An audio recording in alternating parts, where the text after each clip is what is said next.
Hi, I'm Michael Choi. Today we're going to discuss sales meeting and the control board, okay, or your stock board. And today I'm going to share with you not just things that I've just made up, but things that I've got from other principals all over Australia, and mainly from Mark McLeod, who is Ray White's corporate trainer. He is phenomenal. So if you've got a chance to listen to Mark McLeod, make sure you do. He's a real estate brain, so he really is. Ray White, I'm lucky to have him. Okay, so I'll start off with the heading of what we do on our sales board, on our control board. First we have the property. So what property we're talking about, week one, and the week one is what the vendors were at week one. Week two is what the vendors are at in terms of price on week two, what the vendors are at in terms of week three, week four. Then what we're quoting to the public, what we're marketing, what price we're putting on the advertising, so we can see if this is lining up. And then the team's price, what the team think the property is worth. So we need to make sure that this is all lined up. Okay, so what the owners are at in terms of price, what we're quoting to the market, and what the team realistically think the property is to be worth. Private inspections to date, how many private inspections we've had to date, and how many people are open for inspections to date. Okay, so that's a running total throughout the whole marketing campaign. Then we've got offers, or any offers that we've had from buyers, written offers, we put them there. Days on market, we need to know that we're on track. So we look at all the other properties that are on days on market. So if they're been on 7 days, 14 days, the two on 14 days, are they getting the same amount of inspections? Is one getting less inspections than the other? Why? And then we look at that to make sure that that vendor that is off track, we put them back on track so that their property sells. Over 45s, we highlight any property that's over 45. At the moment, our days on the market is about 28 days. 30 days for our office. So anything that's over 45, we make sure that it's got a star on it. There's something going wrong. What is it? We need to fix it. Okay. Advancement is what actions we're going to have on that particular stock, that particular property during that next 7 days before the next sales meeting. So we go through each property, and every single property has an advancement. So there's a task that has to happen to that property before next sales meeting so that it's moved forward. Buyers, any buyers that we've got on a property, and I'll speak about that later. The sales consultant managing it, and the commission. It's interesting, generally the ones with the highest commission shows that they're the ones that generally sell for the higher price. And it's probably because that client listens more, and that client listens more, so the agent gives them the right advice and it sells for more. But that's just something that we track. Okay, so that's the heads. Two things here. We spoke about buyers and advancement. So I'll talk about what the advancement is, and that's here. So what happens is we might say, okay, this needs an advancement. What does it need? It needs either a vendor meeting, it needs a price alignment, it needs more private inspections, it needs more VPA. Maybe we need to advertise it more, get full page ads, things like that. Cross-communicate, we need to get another sales consultant, the principal, someone to the sales manager perhaps to talk to the client to make sure that they're back on track. Give back, maybe the client's unrealistic, so we have to give their listing back to them and say, look, sorry, I don't think we're on the same page. Unless we move forward on this plan, maybe we're not the right agent for you. Or change agent, maybe the agent's mindset's wrong, maybe they don't have enough belief, maybe they've got the wrong mindset, and so maybe we need to give that listing to somebody else. It's interesting when you say to a sales consultant, okay, so you're not happy with them, okay, so what, you want to let it go? Yeah, I don't want the client anymore. Okay, well, rather than we just give it to another agency, why don't I just appoint it to that agent? All of a sudden they're like, no, okay, look, I'll look after it, I'll do whatever advancement it needs, and then they sell it. So that's an interesting thing. So that's advancement. Buyers. There's 3 out of 5 boxes that a buyer ticks. And if they tick those, we know that they're definitely going to be bidding at the auction.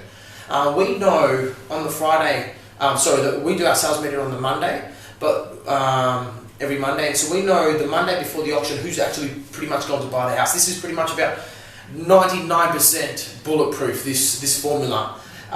It works weekend after weekend after weekend. We already know who's going to buy it. The only reason why we do the auction is to put them through that process and make sure that they pay the maximum for our clients. So if they tick 3 out of the 5 boxes, they go in this buyer category, and we write down their name. So Ryan will tick 1 box, the 3rd box, and the 5th box. Okay, so that's 3 out of 5. Offer. So if they've made an offer, So we've got a tick. Second but not in third inspection. Generally when someone sees a house more than 3 times, 2 times, they're probably a procrastinator or indecisive. So we find that if someone looks at it twice, it's good. Third time, not so good.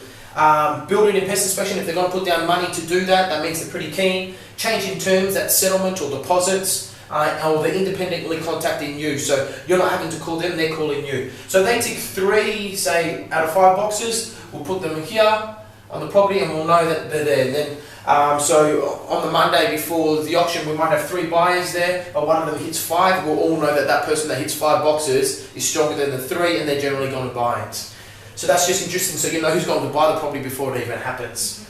The other things we talk about is your vendors lucky they have you as an agent? Are the vendors lucky that they chose you? And what we mean by that is, do you really care? We talk about, do you really care about your client? Because if you really did care, you tell them the truth.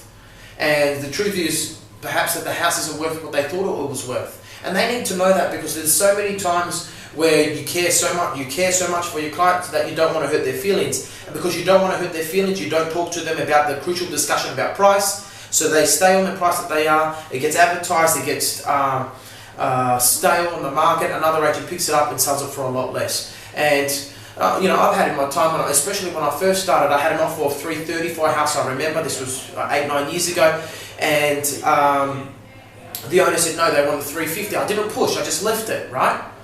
It was on the market for 6 months later with another agent. 6 months later, they sold for $290. So I had $330, and you know, we've all got these stories, and the problem is that owner, it comes down to, it was my fault. And that owner is unlucky that they chose me because I wasn't willing or able, capable, or understanding that I needed to give them the facts, the truth, and I needed to hurt their feelings for their benefit. Okay? It's at the end of the day, we've got to think of what's the client's benefit. They need to know the truth. And so if you've got them a record price, they need to know that, guys. And so you need to make sure that the vendor's mindset's there. So is your vendor lucky they chose you? Make sure that you're speaking the truth to them. So we're continuously talking about that for every single one of our stock, every single Monday. Is your vendor lucky they chose you? Are you having the crucial discussion with your vendor? One question too short. So one question too short is about, say, let's just say a vendor says, look, Michael, I'm not happy to take $670, and I just go, okay, no problem, bye-bye. One question too short. I should have asked, okay, if not $670, would you take $650? Okay? And they say, no, okay, well, is there something in between there? So you always got to ask these questions. Don't be one question too short. There's always another question that you could have, should have asked. So ask it. And that's probably the most important question.